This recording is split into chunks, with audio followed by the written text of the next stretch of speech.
एक गांव में राम बाबू नाम का एक व्यक्ति रहता था। राम बाबू गरीब होने पर भी उसके बेटियों को किसी भी चीज की कमी होने नहीं दी।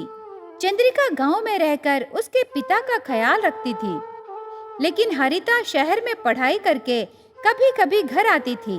एक दिन बिना छुट्टियां दिए हरिता घर भागती हुई आती है। हरिता को देखकर चंद्रिका घबराती है। हरिता के सर को दुपट्टा बंधा हुआ था।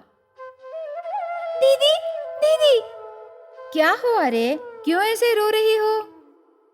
तुम पहले कमरे में चलो, तुझसे एक जरूरी बात कहनी है दीदी। ठीक है, चलो। ऐसे कह के हरिता को कमरे में ले जाती है। उस समय हरिता उसके दीदी को पकड़ के जोर से रोने लगी। क्या हुआ रे हरिता? तू ऐसे रोने से मैं देख नहीं सकती, मुझे बहुत दुख लग रहा है। हरिता धीरे से उसके दुपट्टे को निकालकर दीदी को उसके गंजे बाल दिखाती है। हरिता को देखकर चंद्रिका घबरा जाती है। अरे क्या हुआ रे हरिता तुझे? तेरे बालों को क्या हुआ? मुझसे भी बड़े बाल थे ना तेरे, ऐसे कैसे हो गए? क्या बताऊं दीदी, बालों को बढ़ाने के लिए तरह तरह के शैम्पूस और क्रीम्स यूज की। मेरे कॉलेज में सबसे सुंदर लड़की की तरह दिखाई देने के लिए ब्यूटी पार्लर को जाकर कुछ न कुछ कराए, पर मेरे बाल दिन भर दिन निकलने लगे दीदी। ऐसे होगा करके तब मुझे पता नहीं था। बहुत बड़ी गलती कर दी रे। मैं तुझे कितनी बार बोली, मेरी बात बिल्कुल तो नहीं सुनी। हर रोज शिकाकाई से नहाने से कितना अच्छा रहता। बचपन में हमारी माँ यही करती थी ना। अब कैसे दीदी, मैं कॉलेज नहीं जा सकती। वहाँ तरह तरह के बातें करने लगे, अपमान करने लगे, इसीलिए मैं कॉलेज नहीं जाऊंगी दीदी।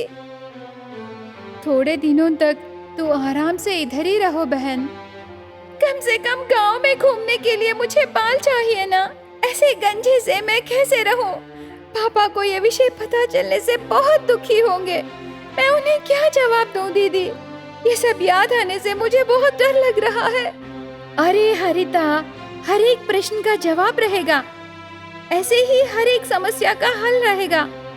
तू घबरा मत, मेरी बात सुन, मैं अभी आती हूँ। ऐसे कह के चंद्रिका घर के अंदर जाकर पुरानी ट्रंक पेटी को खोलती है।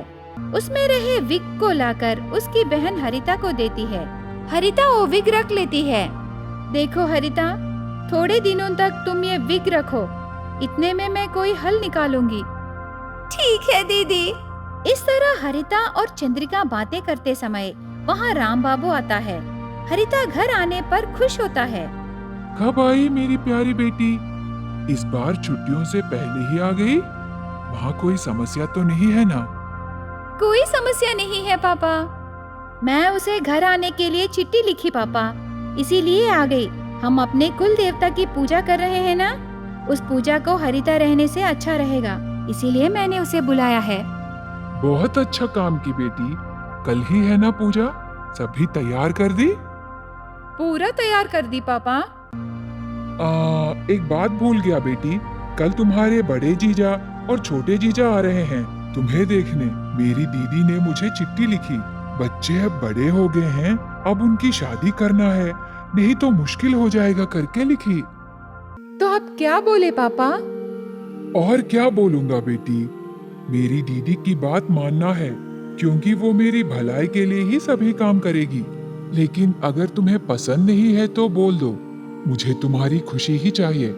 कल तुम्हारे दोनों जीजा आने के बाद उनको देख के तुम अपनी मन की बात बोलो। ऐसे कह के राम बाबू वहाँ से चला जाता है। उस दिन ऐसे बीत जाता है। अगले दिन कुल देवी को चंद्रिका और हरिता पूजा करते हैं। चंद्रिका का दिल उसकी बहन के लिए सोच रही थी। उनके कुल देवी को फूलों का अभिषेक करते हैं। उस समय चंद्रिका ऐसे प्रार्थना करने लगी। माता कुल देवी, हमारी माँ नहीं है, तुम ही हमारी माँ हो। मेरी बहन एक समस्या से दुखी है, उसे एक अच्छा परिष्कार दिखाओ माता, कोई ना कोई रास्ता दिखाओ। ऐसे चंद्रिका प्रार्थना करते समय कुल देवी माता से एक चमक चंद्रिका के हाथों में आकर गिरता है। वो है माया विग। उस विग को लेकर चंद्रिका घर जाती है। हरिता भी पूजा के सामान लेकर घर पहुंचती है। चंद्रिका उस माया विग को लेकर घर के पीछे दफनाती है।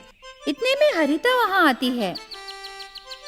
क्या दीदी, कुछ दफना रही है? मैं तुझे सब बाद में बताऊंगी हरिता। ऐसे कह के उसकी बहन को घर के अंदर ले जाती है। अगले दिन सुबह घर के पीछे चंद्रिका आने पर वहाँ माया विग का पेड़ रहना दिखाई देता है। तब तुरंत हरिता को बुलाती है। दीदी, इस पेड़ को तो विग उग रहे हैं। हाँ बहन, ये तेरे लिए ही है। ये हमें देवी माता के द्वारा दिया गया वरदान है। आगे से तुम इस माया विग पेड़ से आए विगों को रख के खुशी से रह सकती हो। बहुत खुशी हो रही है दीदी। ऐसे हरिता कह के उसकी दीदी चंद्रिका को खुशी से गले लगाते समय बाहर से राम बाबू की आवाज सुनाई देती है। तब तुरंत दोनों बहनें उनके पिता के पास जाते हैं। देखो बेटे, तुम्हारे जीजा तुम दोनों पूजा करते समय तुम्हें देखे। तुम दोनों उनको बहुत पसंद आए। तुम दोनों से शादी करने की जिद पर अड़े हैं। बताओ, क्या तुम दोनों को भी पसंद है? ऐसे राम बाबू पूछने पर चंद्रिका और हरिता शर्माते हैं। राम बाबू शादियों की तैयारी करने लगता है। रिश्तेदारों के समक्ष में दोनों बहनों की शादी उनकी जीजों से होते हैं। माया विग पेड़ से हरिता की परेशानी दूर हो जाती है। बहन को देखकर दीदी खुश होती है। उसके बाद वो सब मिलकर खुशी से रहने लगते हैं। एक गांव में चंद्रिका और हरिता नाम के दो बहनें रहते थे। उनको सीनू नाम का एक शराबी पिता था। हर समय नशा पी के आकर उन दोनों बेटियों को परेशान करता था। उनके पिता के वजह से चंद्रिका और हरिता बहुत चिंतित थे। एक दिन सीनू भागते हुए घर आकर अंदर छुप जाता है। थोड़ी देर बाद पड़ोस गांव का व्यापारी राजगोपाल आता है। उसको देखकर दोनों बहनें डर जाते हैं। अरे सीनू, तुम मुझे धोखा नहीं दे सकते। बाहर आओ, नहीं तो मैं तेरे पास आकर तुम्हें मार डालूंगा। क्या हुआ साहब, मेरे पापा ने क्या किया? उसी से पूछो ना। मैं तेरे पिता पर विश्वास करके मैंने काम सौंपा है, लेकिन उसने मेरे पीठ पर लात मारा। क्या हुआ सर? क्या वो पैसे चुराए हैं? उसने मेरे दुकान को सत्यानाश कर दिया। यहाँ आसपास के बहुत सारे लोगों को मेरी दुकान पर नजर है। मेरे व्यापार को कैसे मारना है मेरे दुश्मन सोच रहे हैं। मैं तेरे पिता पर यकीन करके दुकान को जितने सामान चाहिए वो सामान लाने को भेजा। तो क्या किए सर? तुम्हारे पिता मेरे दुश्मनों के साथ हाथ मिलाकर मेरे दुकान को जलाकर राख कर दिया। पता है मुझे कितना नुकसान हुआ है। अभी मैं अपनी दुकान को भी खो दिया। समझ में नहीं आ रहा मैं क्या करूं। मुझे मर जाने का मन लग रहा है। अरे, ये कैसे हो गया? आप चिंता मत कीजिए साहब, मेरे पापा ने बहुत बड़ी गलती की है। हम भी उनके वजह से बहुत परेशान हैं। हमारी माँ मर जाने के बाद पापा हमें मारने लगे। हर रोज नशा पीकर आके हमें डांटने लगे। उस बेकार की आदत से हमारी देखभाल भी नहीं कर रहे।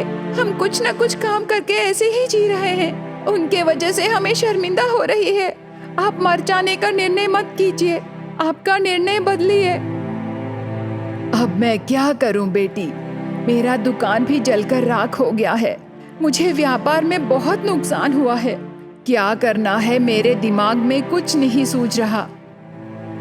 हमें सिर्फ एक मौका दीजिए, हम आपके दुकान को ठीक करेंगे। हमारे पिता के किए गलती को हम सुधारने का प्रयत्न करेंगे। हमारे पापा को छोड़कर हमें सिर्फ एक मौका दीजिए। प्लीज सर, दया करके आप हमारी बात सुनिए। देखो बेटी, तुम्हारे पिता के किए काम से तुम्हें माफ नहीं करना चाहिए, पर तुम तो मेरी सहायता करना चाहते हो, इसीलिए मैं तुम्हें एक मौका देता हूँ। लेकिन मेरे दुकान को ठीक करने से भी कोई लाभ नहीं रहेगा, क्योंकि अभी तक मेरे दुकान के बारे में बहुत सारे लोग गलत बातें बोल रहे हैं। तुम दोनों मिलकर वहाँ कोई नया व्यापार शुरू करने से मैं तुम्हारी सहायता जरूर करूँगा। तुम्हें तो सिर्फ हर महीने उस व्यापार में से थोड़े से पैसे मुझे देने से काफी है। मेरे पैसे तुम जब चाहे तब वापस कर सकते हो। ऐसे राजगोपाल कहने पर दोनों बहनों को एक तरफ खुशी और एक तरफ डर शुरू होने लगा। उस दिन रात को दोनों बहनें बहुत सोचते हैं। अगले दिन सुबह दोनों राजगोपाल के दुकान के पास जाते हैं। वहाँ जलकर राख हुई दुकान को देखते हैं। वहाँ पूरा साफ करते हैं। उसके बाद छोटा सा दुकान तैयार करते हैं। बहनों के काम को देखकर राजगोपाल बहुत खुश होता है। देखो चंद्रिका और हरिता बेटी, तुम दोनों ने मुझे बहुत बड़ी सहायता की है। इस दुकान के बिना मैं नहीं रह सकता। मैं तुम्हें थोड़े पैसे दूंगा। दया करके मुझसे पैसे ले लो। उन पैसों से तुम्हारा व्यापार शुरू करो। हम अभी तक कुछ न कुछ काम करके जी रहे हैं, पर आपके दिए पैसों से हमें अच्छा होगा करके आशा करते हैं। यहाँ नूडल्स का व्यापार शुरू करने को सोच रहे हैं। बहुत अच्छा निर्णय है। मैं तुम्हारी सहायता करूंगा। ऐसे कहकर राजगोपाल चंद्रिका और हरिता को थोड़े पैसे देता है। उन पैसों से नूडल्स का व्यापार शुरू करते हैं। बहुत अच्छे से प्याज और हरी मिर्च डालकर मसाला पाउडर छिड़क कर चंद्रिका और हरिता के बनाए नूडल्स उस गांव में बहुत फेमस हो जाते हैं। उस गांव में ही नहीं बल्कि पड़ोस में रहे बहुत सारे गांवों से लोग नूडल्स खाने के लिए वहां आने लगे। देखते ही देखते एक छोटा सा व्यापार धीरे धीरे बढ़कर एक बड़ा व्यापार में बदल जाता है। सिर्फ 10 रुपए में नूडल्स मिलने पर बहुत सारे लोग आकर खाने लगे। उससे दोनों बहनों को बहुत मुनाफा मिलने लगा। देखी ना बहन, हमारा व्यापार कितना अच्छा चल रहा है। हाँ दीदी, भगवान ने हमें अच्छा ही किया है। हमारे पास रहे पैसों से एक अच्छा घर बनाएंगे। उस घर में हम आराम से रहेंगे दीदी। ऐसे दोनों बहनें बातें करते समय वहाँ सीनू आता है। उसके बेटियों के पैरों पर पड़ता है। मुझे माफ करो बेटी, मैंने बहुत बड़ी गलती की है। मैंने तुम्हें बहुत परेशान किया है। आज मैं अकेला हो गया हूँ, अनाथ बन गया हूँ। मेरी शराब की आदत मुझे इस परिस्थिति में लाई। पिता के नाते मैंने तुम्हें कुछ नहीं किया। देखिए पापा, माँ जाने के बाद हम बहुत दुखी हो गए, पर पिता रहने पर हम बहुत फूट फूट कर रोए। अभी तो आप बदले पापा, यही काफी है। आइए पापा, खाना खाएंगे। बेटी बुलाने पर सीनू आंखें पोंछकर घर के अंदर जाता है। उसके बाद नूडल्स के व्यापार में बेटियों की सहायता करने लगता है। दोनों बहनों के व्यापार में आए मुनाफे से राजगोपाल के पैसे पूरा चुका देते हैं। एक बहुत बड़ा घर बनाकर नूडल्स का व्यापार करके खुशी से जीने लगते हैं।